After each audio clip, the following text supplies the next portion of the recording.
and welcome back to Sarah's Joyful Journey. You're joining me today for episode 29 of Tea Tuesday. Let's go make our tea, and then we'll come back and we'll have a chat.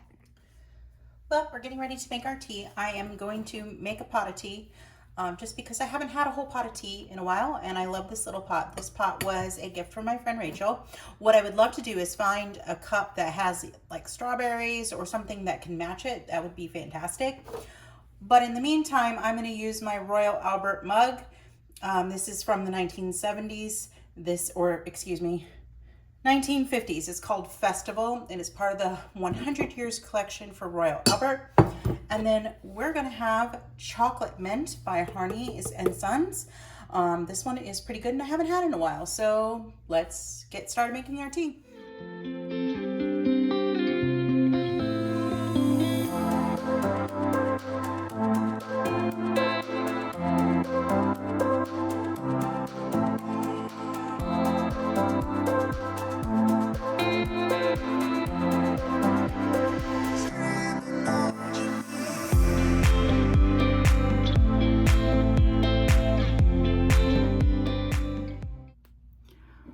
So again, we're drinking Chocolate Mint by Harney and Sons. I am gonna let you know that Ghost is out.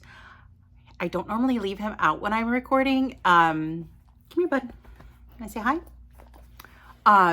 So there's Ghost saying hi. If I might have to pause and put him away, depending on how in my face he decides that he wants to be while I record this little podcast. All right, lay down.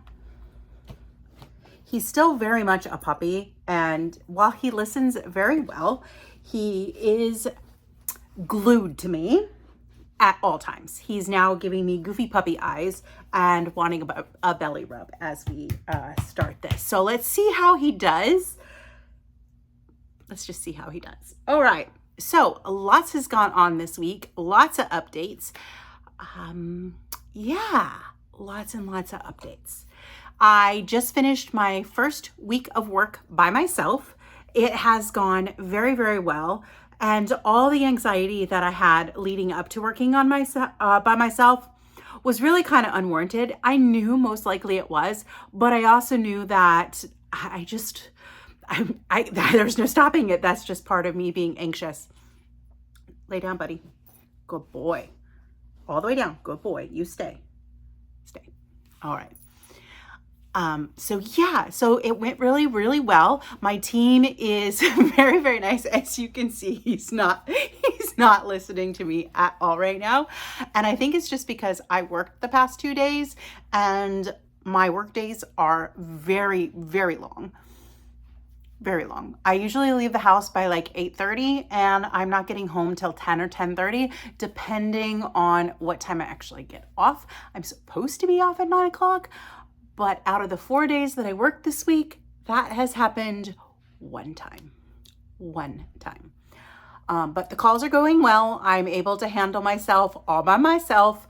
I've had to ask a couple questions, but no more questions than anybody else. So as soon as I got to the floor and I just started doing the work, I realized how much I had learned, and I realized how capable I was and how set up for success I was. But I just needed the opportunity to put that into practice. So it went swimmingly well. Friday was a little slow. Saturday was really slow. At one point, there was 30 minutes between my calls.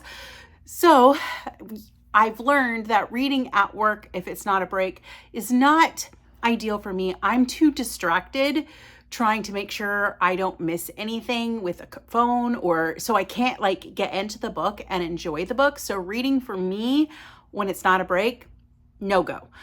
So I brought a reverse coloring book, and then I ordered some word searches, which will be here today. And I plan on alternating between the two of those, because those you can put down in a second and just pick right back up, nothing lost. Whereas if it's in a book, you don't want to stop in the middle of a sentence because you can lose track. And that annoys me. So that's why I have decided not to read while on the clock. That does not mean that I will not be reading on my breaks and things like that. So I will still be doing that. But anyway, my very first day by myself, 5 minutes before we were allowed to get off the phones so that we could hopefully anticipate leaving on time, I got a UCAT call, which is an ultra catastrophic call. Got out 20 minutes late. I couldn't avoid it. I mean, that, because that can be considered call avoiding, and that is not okay. The next night, so Tuesday night, also got a call.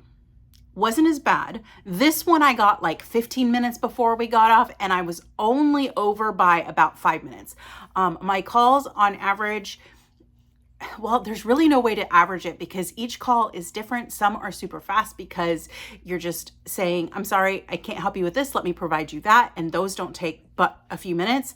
And then others, you're like answering all kinds of questions, and they can be quite detailed. If it's multiple people involved in a car accident per se, those take longer.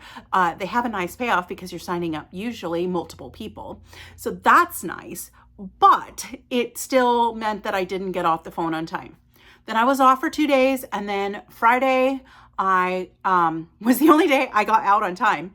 Then last night, and I need to clarify if there's like wiggle room for this because I don't want to be seen as avoiding a call. But last night, I'm not kidding, I had moved my mouse up to click from available to end of shift. There was 30 seconds before I could actually do that. I was in the process of moving that up, and I got a call. And it was a sweet old lady, but it was a sweet old lady, which meant when it came time to sending her the contract, she had lots of questions, which I don't mind. It's not an issue. This is not a complaint of any kind, but she didn't always understand technology. And sometimes it can be hard trying to break it down on my end because I'm not exactly seeing what they are, even though we have things that break down on how the contract's supposed to go. If she's not seeing it the way that we're reading it, and I get, or understanding as I am rewording it to different ways to try and get her to understand, it does create a big breakdown, and it does mean that it takes a little bit longer. So I was out almost 30 minutes late last night. So I want to clarify when I go in tomorrow, like, is there wiggle room? I know it's 5 minutes, but are we okay if we've been sitting for 20 minutes? Because that's what happened last night, is I was sitting for 20 minutes. Is 1 minute too early? Because I do want to be respectful of getting out on time. There's not supposed to be overtime. So it is within our benefit to make sure that we are getting off the phones on time. So we'll see. Okay, I'm gonna pause right here because Ghost is being a troublemaker, and I'm gonna put him up, and then I'll be right back. Okay, sorry about that. But yes, work is going well. I'm really happy with how it's going. I am adjusting to my schedule and being out that late. I don't like driving at night, especially in Florida. I'm sure it's pretty true of everywhere else.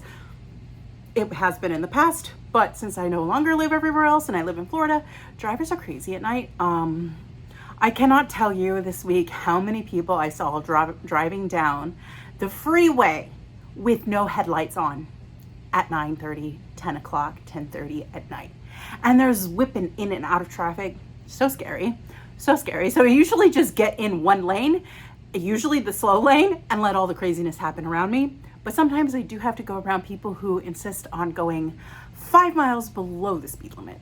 I'm not out here trying to break any speed records, so as long as you're doing the speed limit and I can do the speed limit behind you, I'm generally pretty cool. Although I do try to run a couple miles over the speed limit because let's face it, we all speed. And if you don't, you're lying. But generally I try to keep it pretty slow.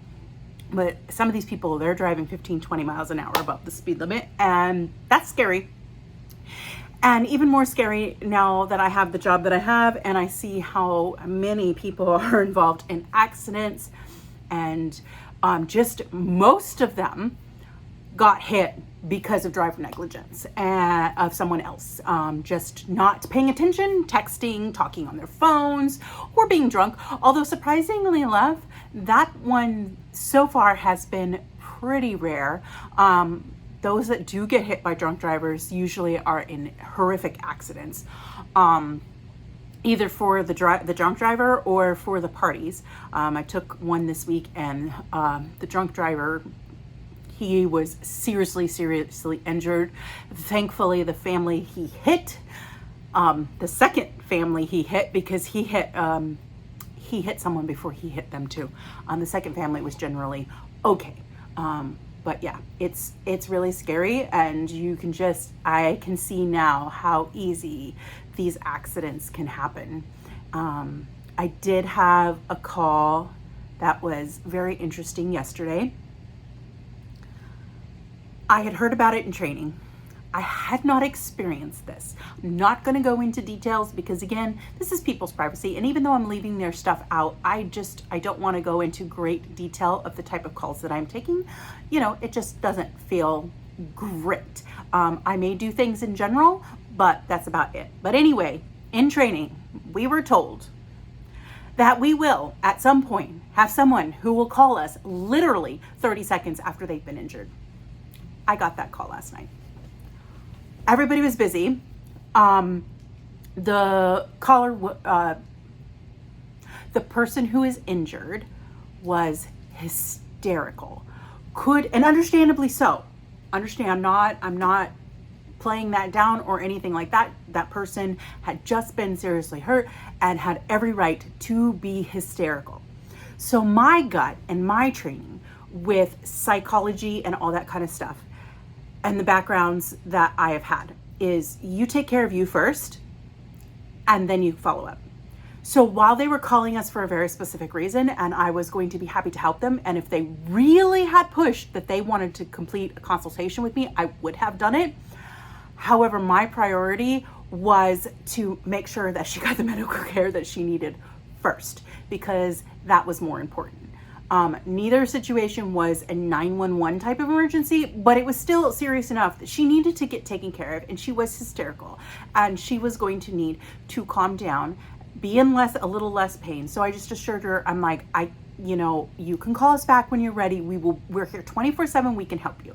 So as soon as I got off the call, I did ask for feedback. Like, I wasn't sure if that was the right thing to do. The answer I got back was it wasn't wrong. Maybe not necessarily would have been the right thing, but I was not chastised in any way. It was just like, but they're calling for a reason. And I was like, okay, yes, I see that perspective too. So there was some other things I could have done. Like, I could have taken down their information, created an intake and a scheduled callback and called them back, which probably would have been better than me just saying, you can call us back. And I reiterated that to them several times. So again, was not wrong, but it could have been better.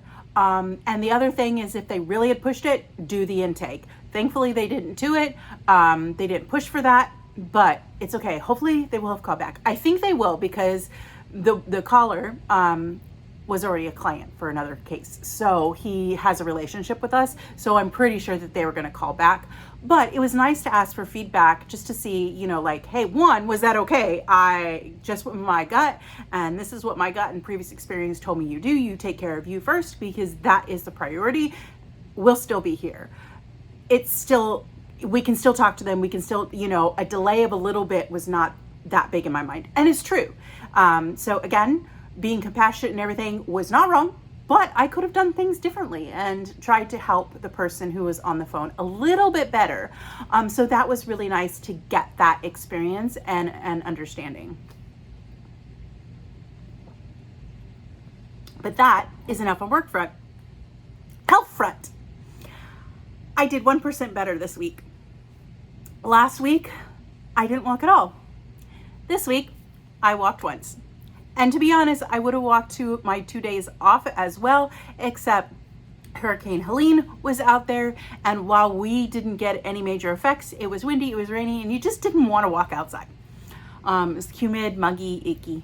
But for us, weather-wise, it wasn't awful, just not a day that you would want to walk outside. So my goal is 5 days a week with Ghost. 1% better this next week would be 2. So that might be where I need to set my expectations. I'm still going to try for the 5.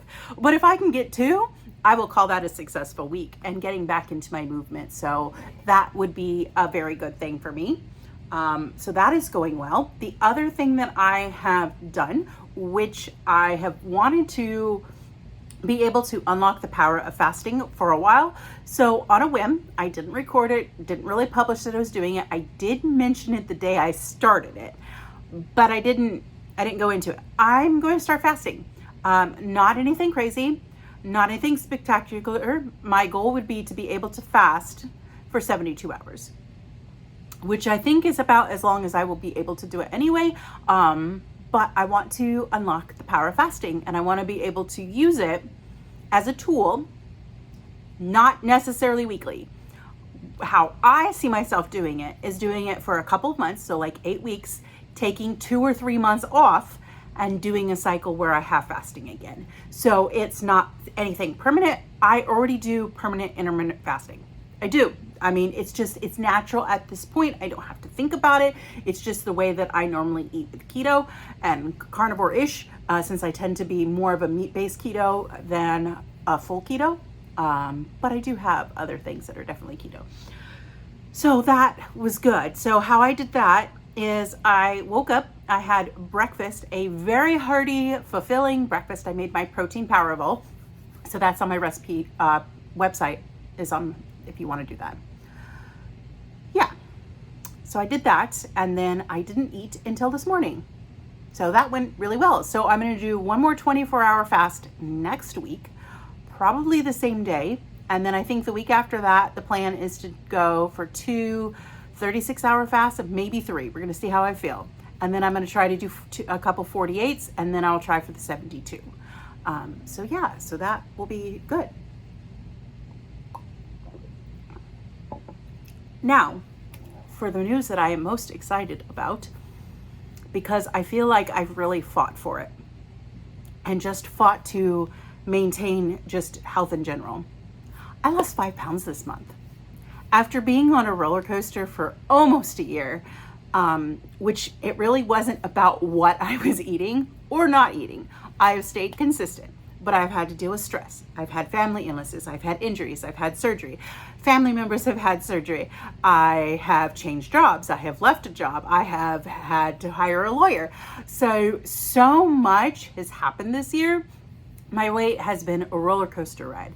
Never really anything crazy, but it's also been crazy since I've been off the Mounjaro, which I've been off now just over a year. And I did have a minimal regain with that. And I'm thankful that it wasn't so bad, but you pair that with lots of changes, lots of stress. And it has been a roller coaster. At my lowest, I was down to 209. At my highest, I got back up to 233. So not a huge, really not all that huge in the grand scheme of things, but I have lost 5 pounds for the month of September.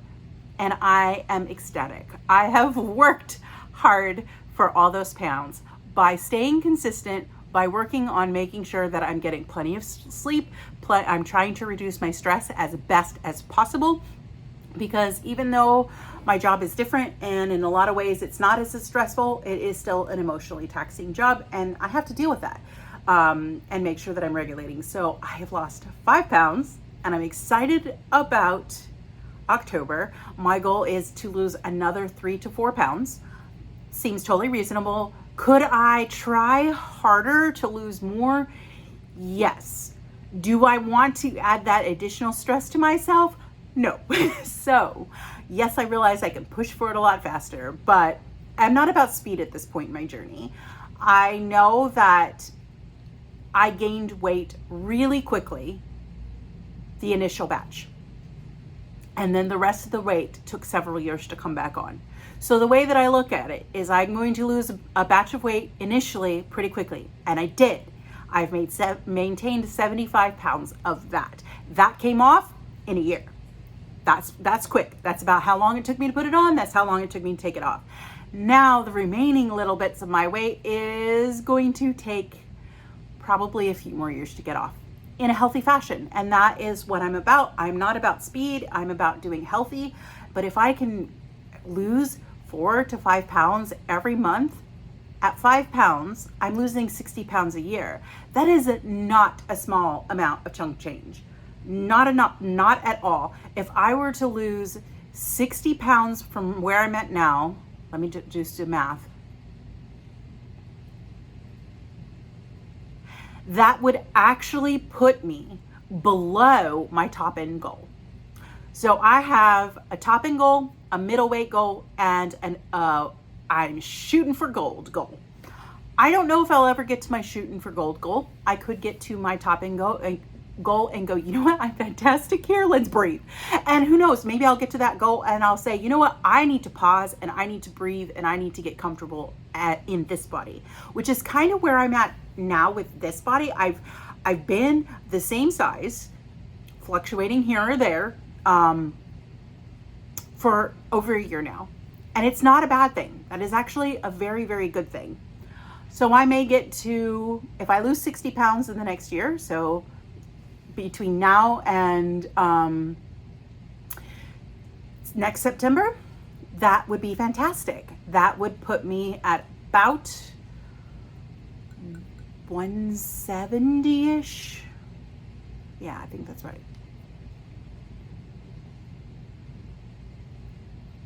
Not quite. I'd be close. I would be close, but not quite there.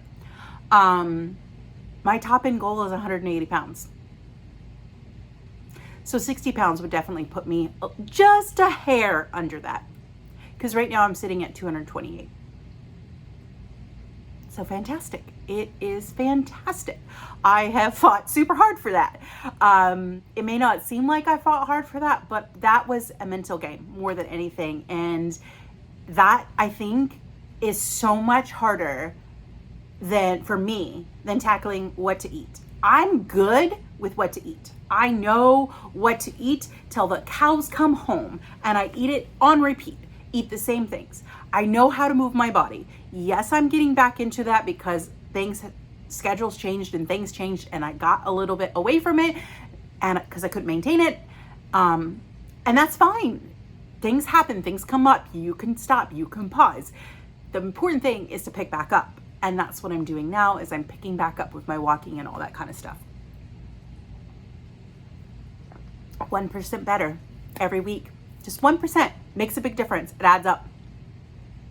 So yeah, that is how health has been going. That is what I'm looking forward to over the next month, and I will still keep you informed. Our October challenge, which I started today, and I'm recording this on Sunday, is I'm going to take a photo every day. I've been taking photos of my work outfits, and I might as well just do the other 3 days too, and do a photo a day from all through October. The plan is to see how much my body changes. I'm going to be doing more full body. Some photos will probably be better than others because most of the time there'll be someone home to take it for me, but I can't do quite as well on my tripod. It's not the greatest tripod. I can't get the camera just the way that I really, really want it. I can't turn my phone the way that I really want it. So some of them will be better than others, but I'm going to document an entire month and track my body. You can also track your face. I may take pictures of those too, because I can still do that, and just see how much changes. It's a good way to do it. It's a good way to monitor it, and it's an easy way to track success. I'm not as concerned about the scale actually, because I know it is a big fat liar, but there you have it. There is the October challenge. I also have a personal challenge set for November and December if I don't talk myself out of it in the next month. But I've been thinking about it for about 3 weeks and thinking about how it's going to go. But I believe my November, December challenge is going to be no book buying, because I've been buying too many books. There's no such thing, but I've been buying a lot of books. I bought like 12 or 13 last week. I ordered about 10 or 12 more today. So you'll see those later this week when those all finally show up. There's a lot of readers at work, and they've influenced me to buy a lot of books. So I want to go on a book buying ban so that I can actually read through a good chunk of what I have. And that's cool. What will not count in my book buying ban is my subscriptions for like Audible, which I think I'm canceling, but I'll talk more about that in the book section, and Kindle Unlimited, which I might also be canceling, and stuff like that. I have some audio subscriptions for books and stuff like that. Those will not be included in that challenge. Yeah, so we'll see. Crafting, let's go there first. I did work on the sweater, but I did not bring it over because I did one set of 8 rows this week because I haven't had much chance to work on it. But I did pick up some spinning, and I'll show you that in a moment. Well, I'll show you the fiber I'm spinning. I won't show you my spinning. It's still in the wheel and I just don't want to take it off. But I have put aside the sweater for now because I have run into a major issue for me. If my hand gets cold, it hurts. It hurts. It just gets stiff and achy. The thumb starts hurting. It does not like to be cold. My office is freezing. They set it at 68. I have worn sweaters and jackets and used a wool blanket to keep myself warm. I brought tea yesterday so that I can make hot tea and keep myself warm. I'm struggling with how cold it is. Not entirely a complaint. It's not entirely a complaint, but I will admit there have been days where I've missed standing outside in the heat. So anyway, to help keep my hand warm, I have decided to start a fingerless glove. I am taking some yarn that I spun. This is some kind of wool. I think it's BFL, and I think there's some Tussa silk in here. So it's mostly Blue Flace Ester wool, and it is a worsted weight. It's a chain ply, so it's not really a 3-ply, but it acts as 3-ply. So a chain ply is where you take one strand or ply of yarn and you turn that into 3 by chaining it. I know most of you are not spinners, so that might go over your head, but that's a brief description. So I'm using yarn that I made myself, and I found a beautiful set of fingerless gloves. So they've got the cables on them, and that just looked fun and interesting. And this is called Granat. So I did start that this morning, and I worked for just a little bit of time. I don't know if I can get them done in the next couple weeks. It's going to be fantastic. Again, I'm not really like pushing because I want to make sure that I work on everything that I want to work on. But anyway, there is that started. I am about 20 rows into the pattern past the ribbing. So the ribbing is this 2x2 right here. So it is going really, really well. It's going quickly. I just started the gusset for the thumb. So I might work on this a little bit more later, but I do have a book I'm trying to finish, and I also want to try and get some spinning done. So if I don't get any more done on this, I know probably like Wednesday or Thursday I can have the first one done, which means that it should take me maybe about 2 weeks to get those done. So that is my knitting. And then let me get a chunk of what I'm spinning. So I've had this fiber forever, and it's a collection of a bunch of different things. It's wool, there's some linen in there, there's some silk in there, and it is called Birthday Cake. So it's really hard to describe, but it's blue, and there's the natural, like this creamy color right here, that's the linen. Then there's little bits of sari silk. Sari silk is recycled silk. And it comes, I don't know if you can get it, but if you see that little nub right there, it's really hard to see it. But it's just this little nub. So there's little flecks of color, just like that one, in throughout from the silk. So I'm spinning that. It's gonna be like more, it won't be a true art yarn, but it's gonna be a little bit of an art yarn. There's gonna be textures and bumps and all that kind of stuff. And I'm just spinning it until it's done. My husband was talking about ordering himself a shelf to put all of his filament for his 3D printer in, and we don't really have space for a new shelf. Okay, let me rephrase that. I don't have space for a new shelf for him. I was going to be accommodating, and I made room and gave him a shelf. He doesn't have that much filament. I made him a shelf. this was part of what was on that shelf. So I moved some of the other stuff, shoved it in some other shelves, and this was what I couldn't shove anywhere else. So I'm like, okay, we're sitting down, we're spinning. And it's in a sealable plastic bag. So there's a good look at what it looks like. It's beautiful fiber. Even though the buying experience was awful, but we're not going to go into that. That was several years ago. So it's over and done with. That's what I'm doing. I'm just going to work on that on my days off, doing a little bit of spinning. I have not gotten back to weaving. Haven't quite figured out how I'm going to get that done, but it's a process. Like I said, 1% better. I started knitting again, a little bits at a time on my days off. I'm starting to spin. I still technically have my paralegal course. It's so boring. I don't know that I want to continue it. I might just stay where I'm at in my job, because there's so many different places that I can move around and do, and some of them are on phones, some of them are not on phones. So I don't really feel the pressure to like need to be a paralegal, and I've got a year to do it, so I can technically finish it. But it was not so expensive that if I couldn't chalk it up to, I could chalk it up.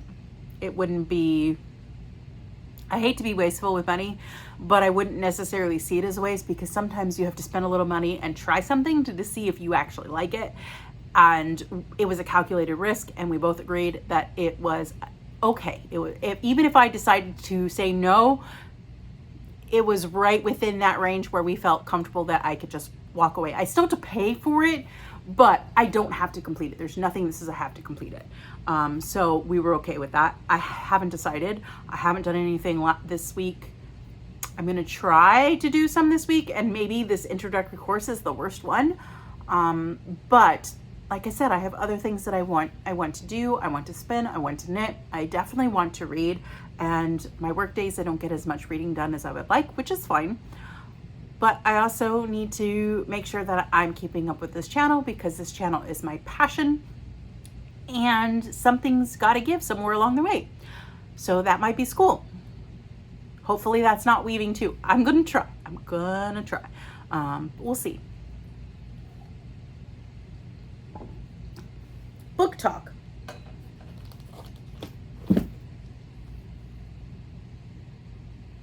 Let me pause. I forgot one of the books. Gotta love when you take a book off your shelf, and more fall. It's okay. I'll pick them up in a minute. I have finished 2 and most of another one this week. So this week I did finish The Sister Between Us. It was really good. I definitely give it a 7.5 out of 10. I ugly cried at one part. I think I ugly cried at the part that most people wouldn't ugly cry at, maybe, but it really just touched me. I don't want to give it away. But it was pretty good. It definitely had a very emotional component. And by the middle of the book, it was quite sad. Definitely felt sad. But it ended on a really positive, happy note. So I really enjoyed this one and do recommend it if you'd like. So this is The Sister Between Us by Hailey Dickard. So that was book number 1 that I finished. I finished my audiobook. Let me get that one pulled up so I can show you what that one is.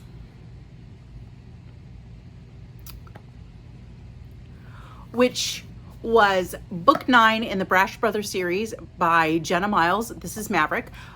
So I just have to wait for book number 10 to come out, hopefully soon. I don't think there's a release date. There might be a release date. It might be December, but her audiobooks tend to be a couple months after that. So it's okay. It might not happen in my book buying ban. So yeah, that is the 2 books for sure that I have finished. In the meantime, I am reading basically 3 others.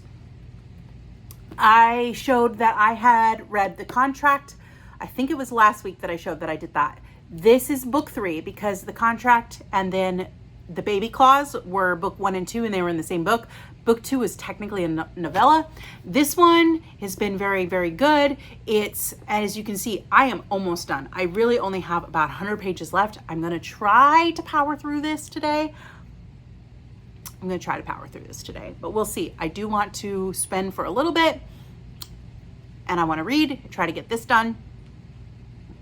but it's good. It's different. This has also got like a sad subject matter.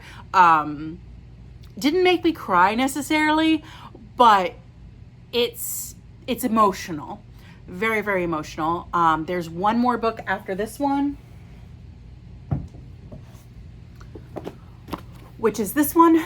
So I haven't decided if I'm gonna go right in. I love that they all match. Let me get all three.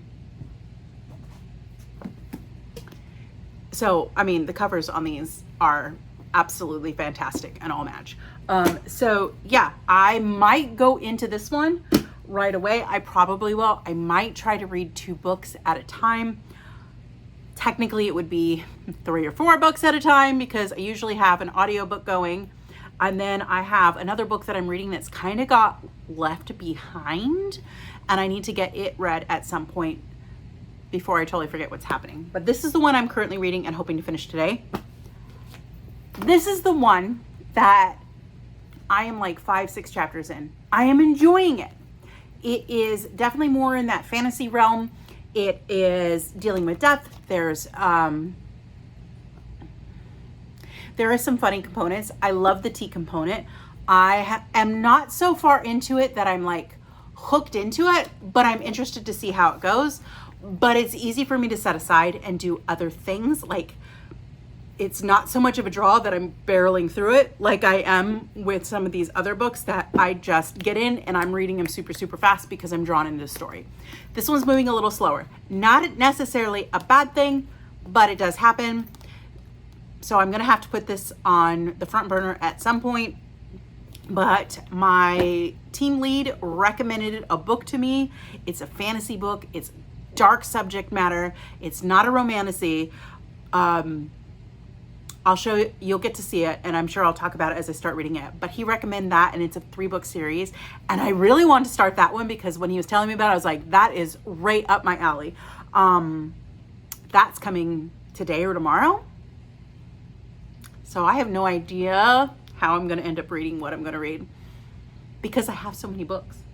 I have so many books that I have ordered another yarn cabinet. Sorry, Matt. We're not yarn cabinet. Another bookshelf.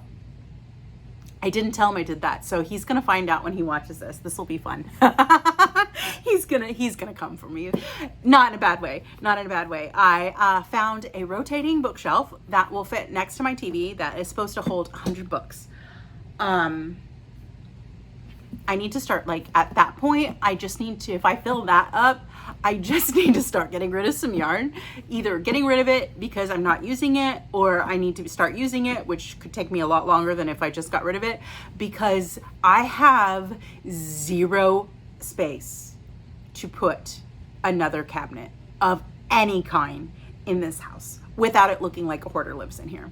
And I don't mind it being full, but I want it at the same time to not feel like totally overstuffed. And in a lot of ways, in a lot of places, it's kind of feeling pretty stuffed because it's not a very big apartment. Not a very big apartment at all. We've got like 800 square feet, I think. So it's pretty small. It's a 2-bedroom, 2-bath. And my daughter, of course, has her room. So we had to be smart. And like I said, I just don't want to be so crammed in here that I feel claustrophobic or that I feel that everything's a mess. And so far it doesn't. The one thing is I'm putting the new bookshelf where the tree goes. So I'll have to figure out an alternative place to put it when I put up the Christmas tree here in another month or so. But that's okay, because I think I know where I can put it. I can still put it in the bedroom. It'll feel a little claustrophobic in the bedroom, but it would be temporary and I can deal with that. But anyway, next book that I am taking advantage of. I am listening to it. I found a new app, and this is where I think Audible is going to get canceled for me. I found this app. It's called Everand. I think that's how you say it. I'll link it down below if I can remember that. And what it is, it's a subscription. I got 30 days for free. It's $12 a month. You can listen to as many audiobooks as you want. It's fantastic. It's going to work very well for me. The downside is you don't actually own those books. You're borrowing them, which is fine. I don't necessarily need to own a lot of audiobooks. And I do own a lot of audiobooks. Audible gives you 1 credit a month. I listen to more than 1 book a month. Most of the time, I'm listening to at least 1 book a week. So we're going through 4. Sometimes if it's a shorter book, I could be doing 5 or 6. And that's just in driving, or if I'm spinning and I'm listening as well. So I think Everand's going to work really, really good for me. So I'm considering canceling Audible, and I'm also considering canceling my Kindle Unlimited for the time being, because I don't see myself being able to use it at this time. So why pay for it? If I'm not using it, I'm not getting my money out of it. So I'd rather either pause or cancel, and I can pick up later when I'm ready. It's not a problem. But anyway, on Everand, I picked a book, and I picked a book that I own in my printed collection over here. And it's this one. It's Truly, Madly, Deeply by L.J. Sheen. This book just came out in September. So it came out September 10th. It is the first book in a series. I was drawn to the title because Matt and I's song, it was Truly, Madly, Deeply. Can't even remember the group anymore because that's how long it's been our song and how long we've been together. But anyway, I was drawn to it, title, and Sprayed Edges. Those will usually get me, if you have a pretty cover, a pretty book, I will go over and I will pick it up and I'll read the back. Then I read the back. This is like Grumpy Meets Sunshine, which is one of my absolute favorite tropes of all time. This one's considered a little dark. It was on the dark romance table. So far, subject matter, not too dark. It's not too dark at all. But I am loving it. It's a kind of Grumpy Meets Sunshine, but there's a little bit of enemies to lover. It's her best friend's brother. Delicious, delicious. They act like they hate each other. They really don't. They are, to quote Bambi, Twitter-pated for each other in this book, and it's about them so far figuring it out. Let's see if I can figure out how far I am. I am 22. I know I have like 15 hours left in the book. Might be 14 now. Okay, I am real quick. I think I'm in chapter. So I'm about 200 pages into this book. This is close to where I am based on what I've heard and what words I'm seeing.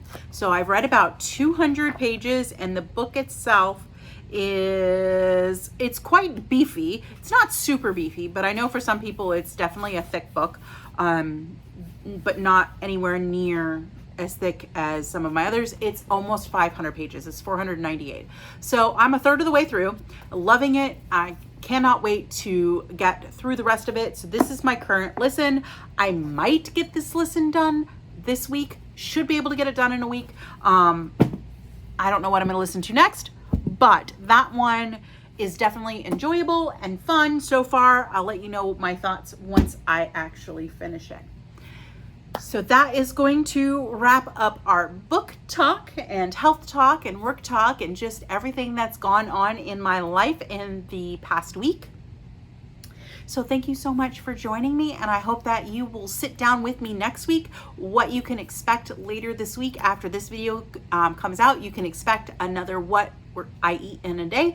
I'm going to try and do that one tomorrow and just show how my eating goes when I work a 10-hour day, but I'm actually gone usually more like 18 hours. It's a long day. My work days are very, very long days. But the trade-off of having an extra day off is superb, and I love it because I never work more than 2 days straight. So I get at least one day off in between, which is fantastic, and I love it. All right, so what we're eating a day in a video, and then we're going to do another meal prep / cooking video because y'all seem to be really enjoying those, and I enjoy them as well. And hopefully you'll see some other little shorts throughout the week as well, just as I get back into my getting settled into my schedule and get back to recording as much as I can. Well, thank you again for joining me in spilling the tea, and I will see you next week. Have a wonderful and joyful week. Bye for now.